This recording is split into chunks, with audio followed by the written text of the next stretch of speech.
агитация проходит. Агитация? Да. Кто это? Дастан Бекешев. А, что, агитатор, что ли? Да. Что тут? На списке есть? Да, все квартиры, если сколько квартир.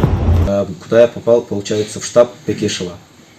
Там встретился с Дастаном Бекешевым. Я с ним поговорил, и, получается, в ходе разговора он спросил, сколько мне лет. Я сказал, что мне 17 лет, получается, и дальше он сказал, что официально мы не можем подписать, но, как сказать, деньги даст. Какую сумму не уточнялось. За что деньги? За проведенную работу. Какая работа? Агитация? Агитация. Дастан Бекешев, знаете? А, Дастан Бекешев, конечно, да. В этом году он выдвигается с нашего округа, с Октябрьского района. А, с Октябрьского района? Да. Как одна мандат, ты здесь. А вы что, кто? Агитаторы? Да, мы Несовершеннолетних детей привлекать в качестве агитатора Они не имеют права. нельзя. Нельзя. Законом, конституционным законом это определено. Да? Это Вы знаете? До 18 лет нельзя вообще. Мне 17 лет. У меня помощник Дастана Бекешева по имени Азамат спросил, сколько мне лет, я сказал 17.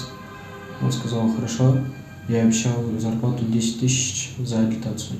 Получилось так, что они все равно агитируют. Получается тогда ваш штаб Ну, виноват. сейчас, да, я буду выяснять, откуда, как, чего.